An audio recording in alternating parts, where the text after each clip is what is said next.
entre otros, una orden de arresto contra el primer ministro israelí Benjamín Netanyahu.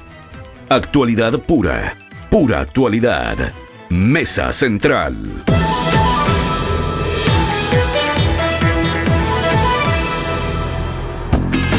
8 de la mañana con 11 y vamos a seguir revisando lo más importante de la agenda noticiosa con Paula Comandari. Paula, fuerte lo de Trump y la Corte Penal Internacional, pero quiero partir contigo preguntándote por este IPC de 1,1. Pasó todos los pronósticos. Todas las proyecciones, sí, bien impactante porque llega al 1,1%.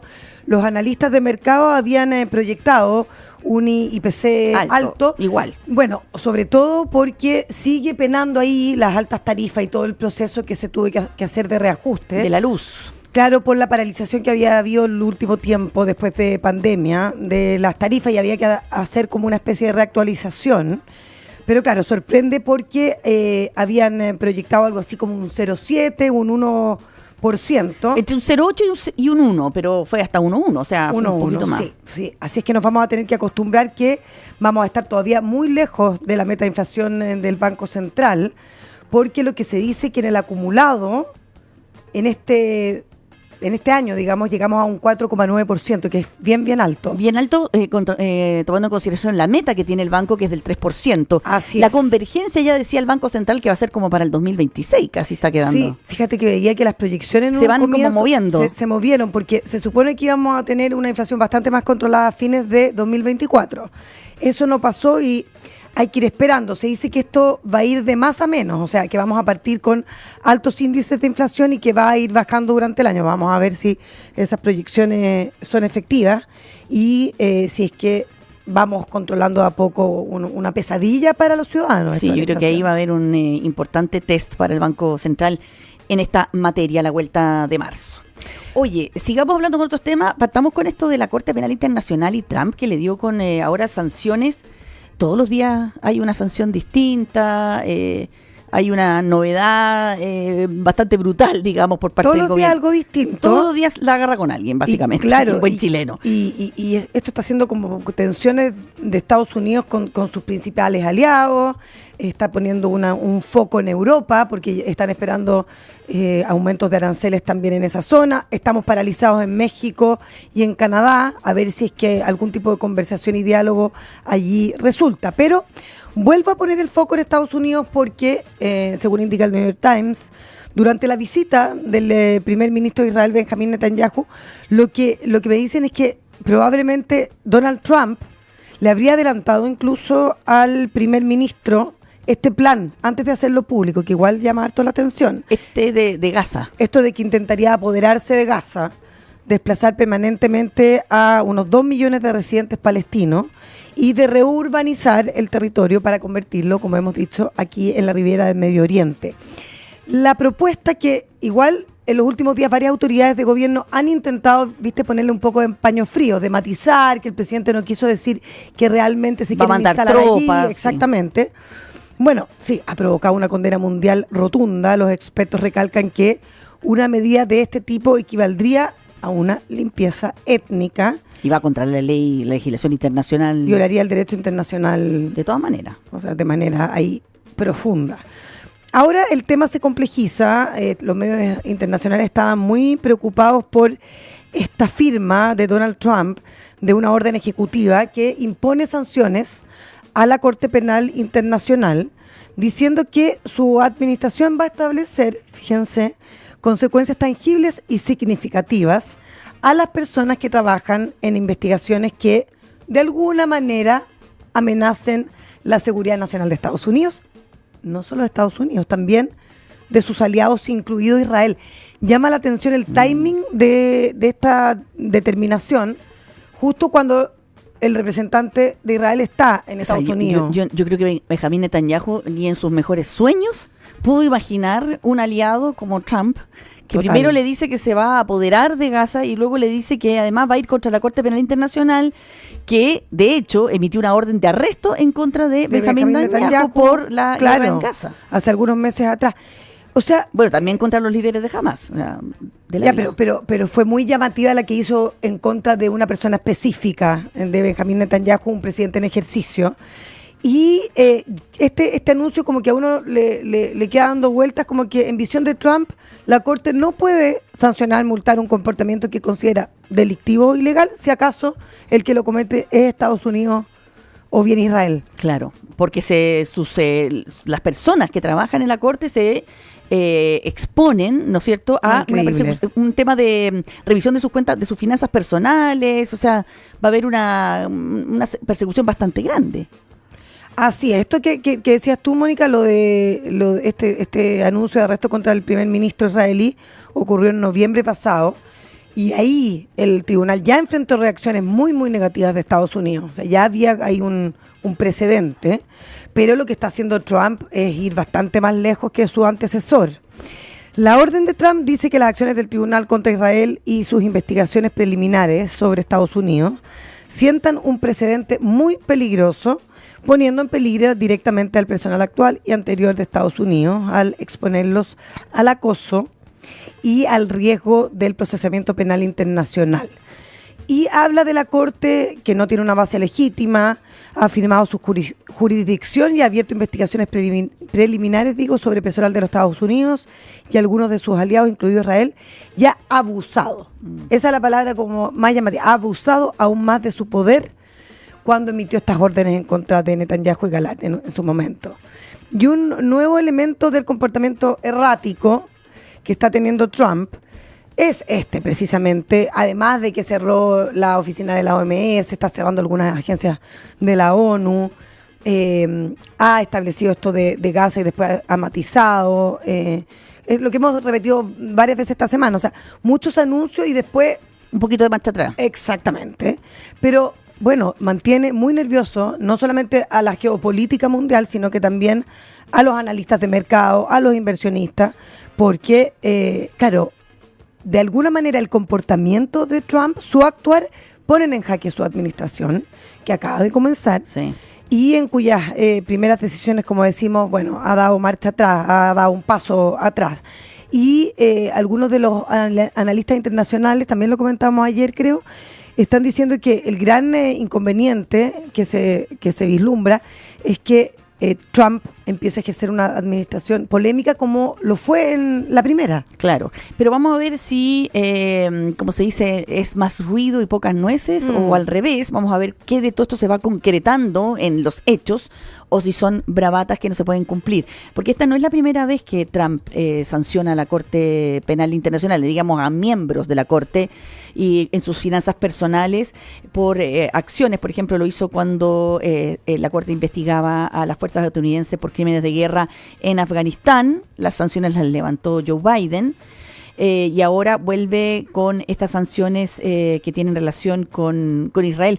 Lo que decía Trump es que, o el gobierno norteamericano más bien, es que le parecía vergonzosa la equivalencia moral que hizo la Corte Penal Internacional cuando perdió las órdenes de arresto al mismo tiempo para los líderes de Hamas y para Benjamín Netanyahu. Claro. Bueno, de todas maneras, muy acorde con todo el pensamiento de Trump y la gente que lo apoya, en el sentido de ir en contra de estas organizaciones multilaterales que él considera que son una pérdida de dinero y de tiempo y además una afrenta a la soberanía norteamericana. Por eso va contra la OMS, va contra la Corte Penal Internacional, o sea, con todo el sistema multilateral que se ha dado el mundo para resolver sus conflictos. Sí, hay mucha incertidumbre de lo que va a pasar en Medio Oriente, sobre todo, y en cómo van a reaccionar los países más ricos, las potencias de la zona, con esta decisión respecto de la franja, que, como decimos, con los comentarios de varias de sus autoridades recalcando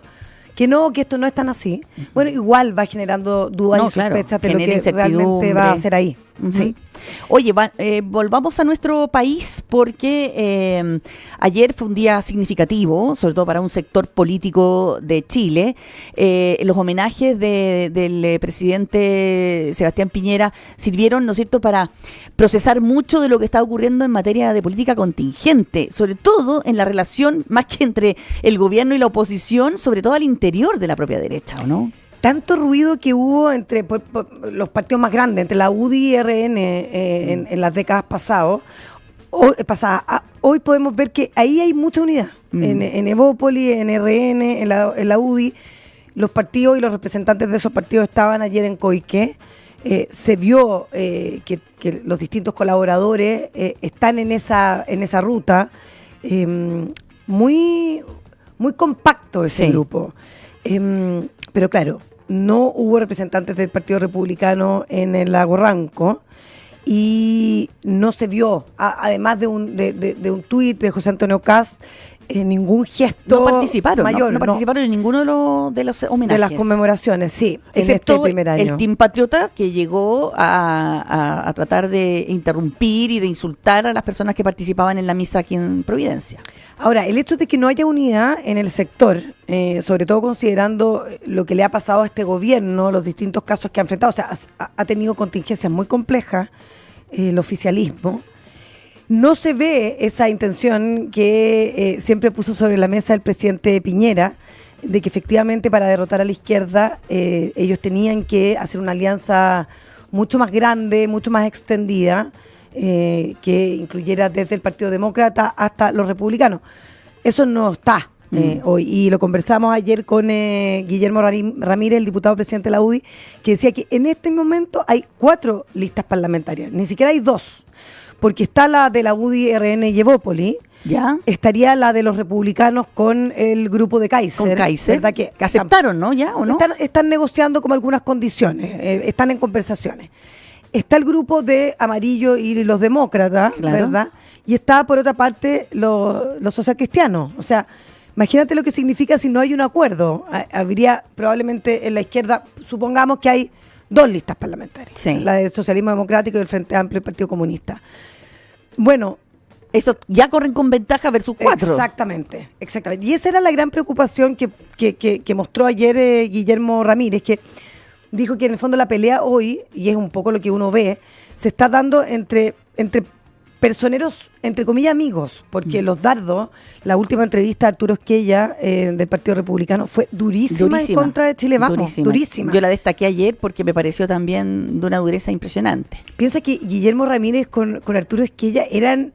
Bueno, sí, o sea, Arturo Esquella siempre militó en la UDI, entonces eran muy cercanos ambos personeros, entonces hay mucha sensibilidad por lo que se dice desde un lado y en el otro, pero claro, yo al escuchar a Arturo Esquella y lo que he tenido en contacto con los republicanos, veo que esas puertas están cerradísimas para cualquier tipo de conversación, porque ellos dicen que quedaron muy dañados con esto de que Chile Vamos se haya cuadrado con esta reforma tributaria, pero claro, desde el otro lado, Guillermo Ramírez dice, nosotros empujamos esta reforma porque básicamente es una reforma que fue hecha e inspirada bajo los principios de derecha. O sea que el reparto en una buena cantidad quedó fuera de esta nueva ley y ellos dicen que hay un impulso a la cotización individual, que es siempre lo que ha querido la derecha, que se tiene que fortalecer la cotización para que las pensiones sean mejores. Pero bueno, más allá de esta contingencia, no veo ahí un puente entre Chile Vamos y el Partido Republicano. Y es curioso porque efectivamente se están dando como pactos entre otros grupos hoy, y no se está aprovechando ese momento para cuadrar una alianza más contundente. Hay harto voluntarismo por parte de Chile Vamos, escuchábamos ayer en Conexión a Guillermo Ramírez, de que igualmente hay tiempo para fijar nombres comunes en un eventual pacto parlamentario, que es súper importante, porque más allá de la presidencial, importa cómo quede el Congreso para tú poder aprobar tus proyectos. Entonces, es muy dura y muy sensible esa conversación. Ahora, encontré muy interesante saber, Mónica, que no todos en la UDI están convencidos con esta propuesta que la conversábamos a inicios de semana de mandar reos de alta peligrosidad a El Salvador. ¿Ya? ¿De acuerdo? A ver. Bueno, yo he conversado con varios parlamentarios de Chile Vamos que me han señalado, como Juan Antonio Coloma, que están en este minuto mandando cartas al canciller Alberto Van Claveren y al embajador de El Salvador, solicitando al Ejecutivo, al oficialismo, que estudie esta posibilidad de firmar un tratado con el gobierno de Nayib Bukele para poder trasladar a sujetos peligrosos hasta el país centroamericano. Es una iniciativa bien controvertida, Mónica. Claro, porque de alguna manera es tercerizar esta función del Estado de ejercer la función carcelaria, Y es un plan complejo, considerando que probablemente los mismos salvadoreños no sé si van a estar tan a gusto con que desde distintos países se envíen Bueno, sí, no creo que... a los más malos. No creo que Bukele le pregunte a su gente si está contento o no. No, sí, es cierto. Y Bukele lo ofreció. Bukele está ofreciendo... O sea, lo ofreció a Estados Unidos. Le ofreció a Estados Unidos, Sí. Entonces lo ve como una especie de posibilidad el hecho de tercerizar este sistema carcelario que para él es tan eficaz. Y porque él cobra. Y además. cobra, claro, él por un fee va a ganar plata, pero claro, si tú me imagino que habrá gente que diga, bueno, si nos sale más barato, mandémoslos para allá. El tema es que yo creo que aquí estamos hablando de personas, de seres humanos, sean delincuentes o no, desafortunadamente, ellos son personas que tenemos que considerar y tratarlas mucho mejor de lo que ellos nos tratarían a nosotros, porque muchos de ellos son unos delincuentes tremendos, como los que estamos viendo en el Tren de Aragua, capaces de extorsionar, matar, descuartizar, en fin, enterrar, hacer unos dramas tremendos en familias. Pero ellos... Yo creo que esto choca con muchos elementos del derecho procesal penal chileno. Es decir, cuando se comete un delito en Chile, el delito tiene que ser pagado en Chile. Tiene que ver, yo creo que es parte de la reparación que si a ti te robaron, por ejemplo, o te mataron a alguien. ¿Te gustaría que la persona que es responsable de ese sufrimiento para ti vaya a El Salvador a pagar su deuda? No sé. Es complejo. O sea, y también los derechos de los reos, es decir, de quedarse Ahora, cerca. yo creo que apuntan a los extranjeros, ¿no? No lo sé a qué apunta la UDI.